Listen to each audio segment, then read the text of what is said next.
In previous videos, we've used dynamic SQL to loop through various processes and execute those processes for basically similar to a C# for each loop. And so I want to go over some of just the basics of dynamic SQL. We're going to use a simple backup database like we used the other day. So the backup databases script, as we discussed the other day, is actually pretty simple. It's just backup database, the database name. In this case, we're just going to call it database name, and then to disk, and let's say that we're going to back it up at D backups, and then database name .bak. Okay, well, in this database, or I'm sorry, in this server, for instance, I have 18 databases that are non-system databases. That's, by the way, where you see the database ID not in 1, 2, 3, 4. Those are usually your master, MSDB, TempDB, those. And I went ahead and declared a database table up here, similar to a previous loop, or similar to a loop in a previous video that I've done, where we have database ID and database name. And we're going to go ahead and build a loop. And inside of this loop, we're going to use dynamic SQL to back up each database. So to build our loop really fast, we're just going to declare a begin variable, which is an int, and that's going to be equal to 1. And we're going to declare a max variable, which is an int, and then we're going to declare a db name variable, and that's going to be a varchar of 100. And I think that's all I have to declare. And then the max is going to be equal to the max database ID from our database table. Okay, and then basically while begin is less than or equal to max, we're going to begin our loop. Now remember our backup database here script, because we're going to use that in our dynamic SQL. And then set begin equal to begin plus 1, so that we are incrementing those values. Okay, and then this is where we're going to use our database name. So the very first part of this,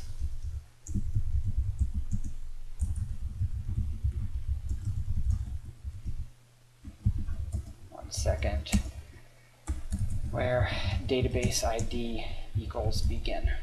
Okay, so, oh, I know what I forgot.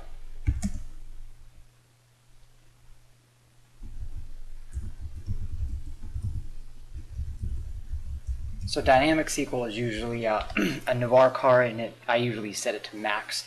Technically, you could do 2000 or something here. Okay, so inside of our loop, we are going to declare our dynamic SQL. So first thing about dynamic SQL, and that is it's a SQL statement between a single parentheses, or basically an apostrophe, which is what that really is. But it's a SQL statement. So for instance, we could do select star from table, right? That would, for each time on the loop, it would select star from that table.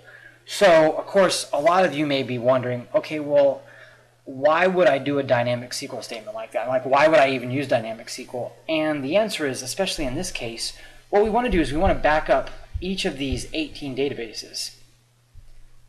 But if we were to write out the script, we could, copy and paste this here, and then do it and copy and paste it here, right? Or we could, in our dynamic SQL, we could put our set statement, for instance, backup database is going to be used all the time, right? Space, and then we're going to use the database name. So we could do plus the database name, and then begin our next line, to disk equals. And the reason why I use this example is because notice that in the backup, let me put an end to this, in the backup database there is a single apostrophe. But as I said earlier, in our backup or our dynamic SQL, it's between apostrophes. So now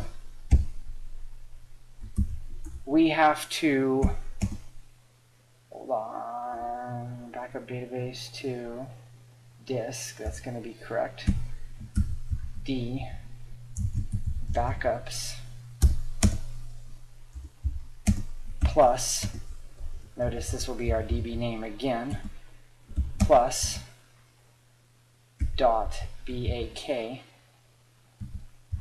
3, 4.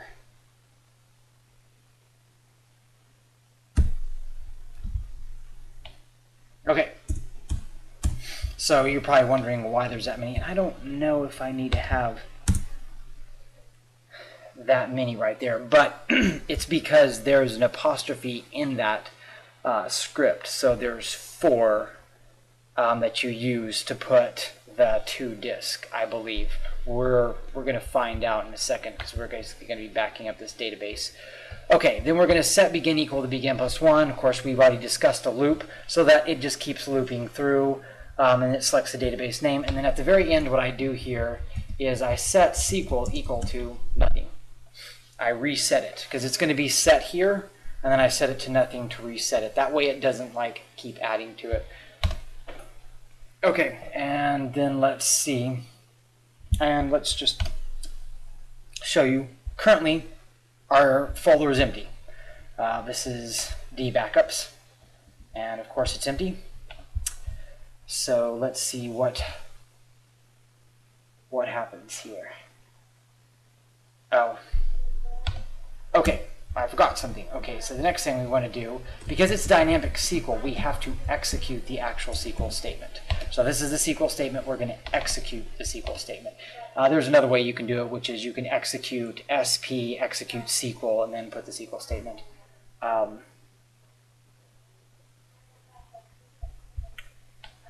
1 second here.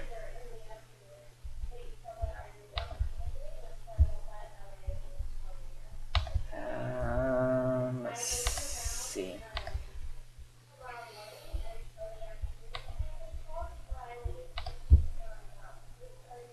Okay, maybe there was too many.